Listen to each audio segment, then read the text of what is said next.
та өөр тухтай байрлал эзлэн суугаарай. Нүдээ анж болно, баг зэрэг нээлттэй ялгаж болно. За анхаарлаа өөр лүгөө хандуулъя.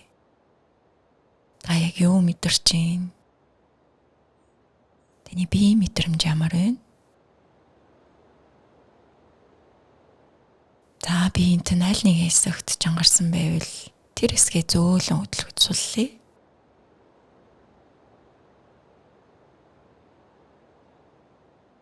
Та анхаарлаа яг одоогийн энэ мөчтөд авчиръя.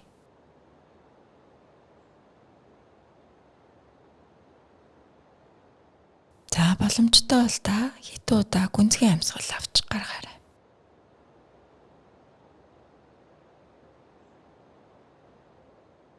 За амьсгал авахад цэвэр цэнгийг агаар хүчил төрөгчөөр дүүрэн таны бүх биеэр төгж юм.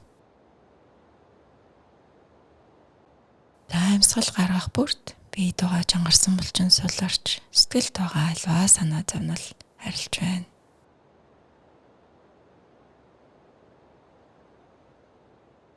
За бие маань илүү тайван, сэтгэл маань илүү тогтун болсныг анзааръя.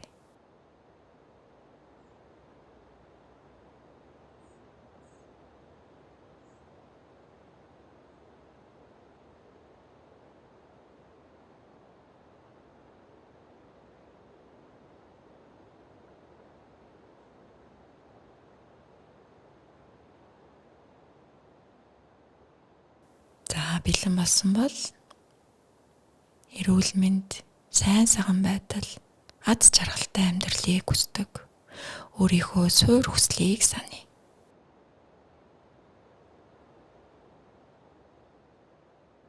Эсвэргээрээ ямар нэгэн зовлон бэрхшээлээс ангид байхыг тэмүүлдэг тэрхүү зорилгоо санаарай.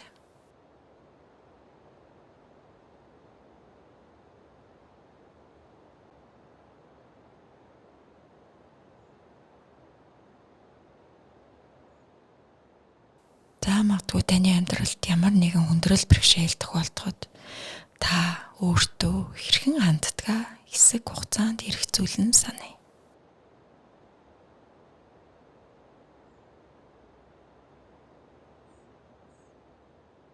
Магадгүй та ямар нэг алдаа хийсэн, таны амьдралд ямар нэгэн хүндрэл тохиолдсон. Тэр үед танд ямар бодол, ямар сэтгэл хөдлөл мэдрэгддэг вэ? Та өөртөө юу гэж хэлдэг вэ? Түүнтэй холбоотойгоор таны дотоодд ямар мэдрэмж,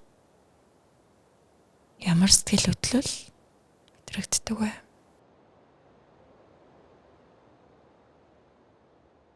Та тэдгээрийг илүү наривчлан санахыг хичээе.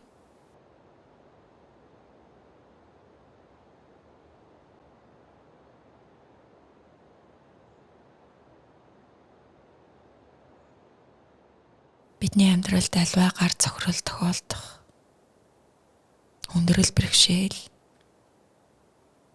бид нар санамсаргүй алдаа хийх, энэ бол байгалийн зүйл. Гэтэл үүнтэй холбоотойгоор гарч байгаа сэтгэл хөдлөл нь ч мөн байгалих. Гэтэл зарим тохиолдолд тэдгээр сэтгэл хөдлөлүүд нь бид нарыг гэмтэх хэмжээнд хүрдэг.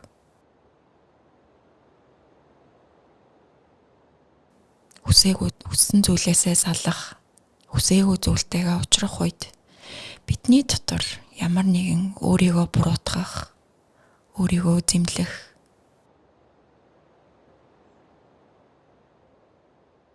за үүнтэй холбоотойгоор уур бухимдал, дургуутслыг мэдрэх нь элбэг байдаг. Ийхүү сэтгэлээр унсан үедээ бид магадгүй өөрийгөө маш ихээр буруутгадаг.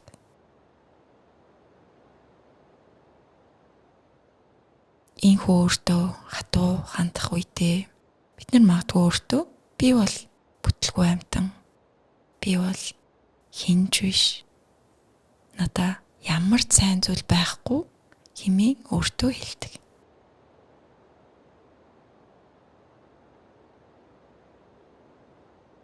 За магадгүй таны амьдралд яг одоо ямар нэгэн хүндрэл бэрхшээл тохиолдсон бол та ямар нэг алдаа хийсэн бол та яг өөртөө юу гэж хэлж байгаагаа анзаараарай. Үүнтэй холбоотойгоор та ямар сэтгэл хөдлөл мэдэрч байна? Та яг дотооддоо өөртөө юу гэж хэлж байна?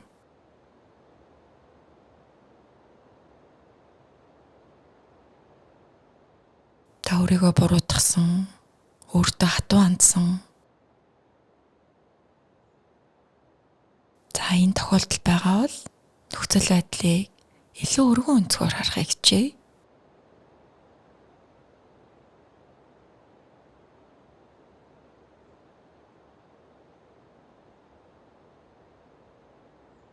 Та ганцаархнаа энэ хүндрэл бэрхшээлийг туулж байгаа хэрэг үү? Эсвэл энэ хүн бүхэн тохиолддог зүйл юм уу? Хизээж алдаа хийж байгаагүй хүн гэж байдаг болов? Ийхүү өөрөөсөө асуухад таны дотоодд ямар мэдрэмж төрж байна?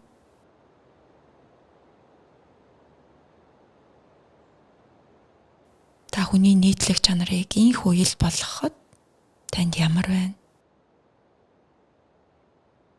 Магадгүй та би л ганцаараа ингэж зовж байна гэж дотроо өөртөө хэлжсэн бол энэ магадгүй би ганцаараа биш юм байна. Энэ бол хүн болгонд тулгардаг зүйл юм байна хэмээн өөрчлөгдөж гин үү? За энэ хүн нөхцөл байдлыг илүү өргөн өнцгөөс харахад таны дотоодд ямар өөрчлөлт гарч байна?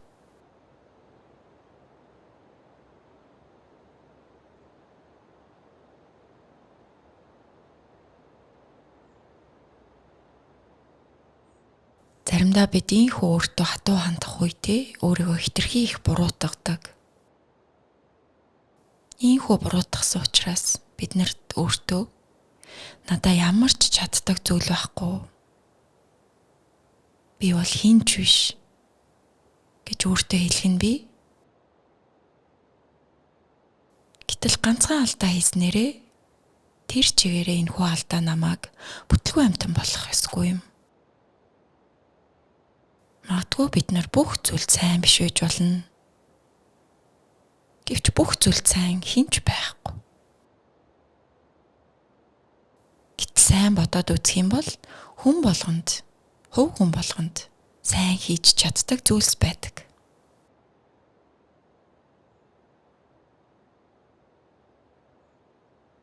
За тэгвэл энэ өнцгөөс эрх зүйлээд үзье. Танд ямар давуу тал байдаг вэ? Та юуг сайн хийж чаддаг вэ?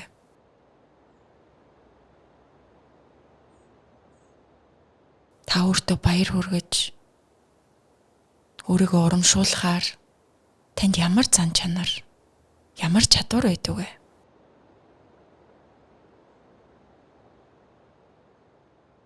Таны амьдралд болж байгаа зүйлс юу вэ?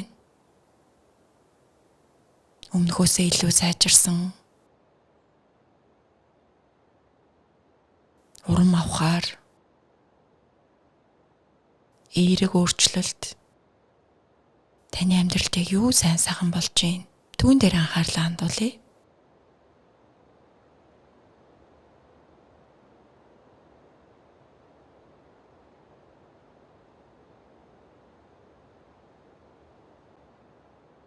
За энэ хүн нөхцөл байдлыг илүү өргөн өнцгөөс харахад одоо тулгараад байгаа асуудал бэрхшээлийн талаарх таны мэдрэмж яаж өөрчлөгдөв?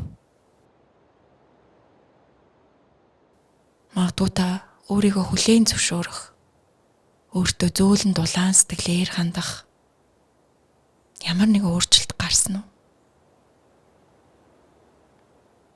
Таны амьдралд ямар нэгэн хүндрэл бэрхшээл тохиолдоход та өөрийгөө хүлээн зөвшөөрч, өөртөө халуун талаан сэтгэлээр хандаж чадах нь уу?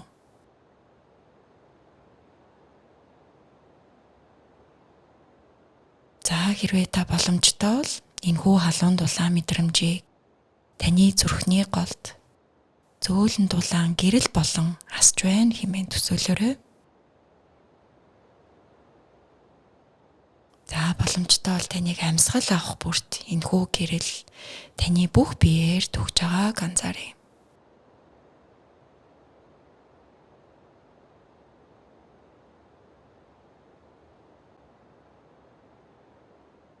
За эцэст нь эргцүүлэн бодъё.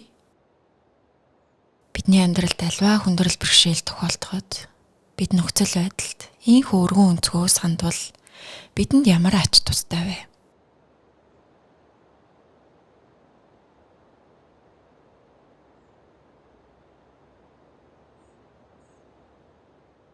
Энэ бидний сайн сайхан байдалд бусдтай харилцах эрүүл харилцаанд ямар хувь нэмэр оруулахыг эргцүүлээрэй.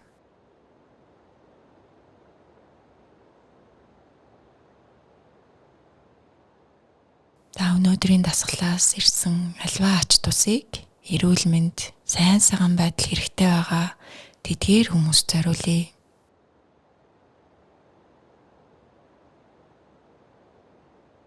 За өнөөдрийн дасгалаас сурсан чадвар, ухаарлыг өдөр тутмын амьдралдаа ашиглая гэсэн зорилго тавиад энэ дасгалаа өндөрлөе.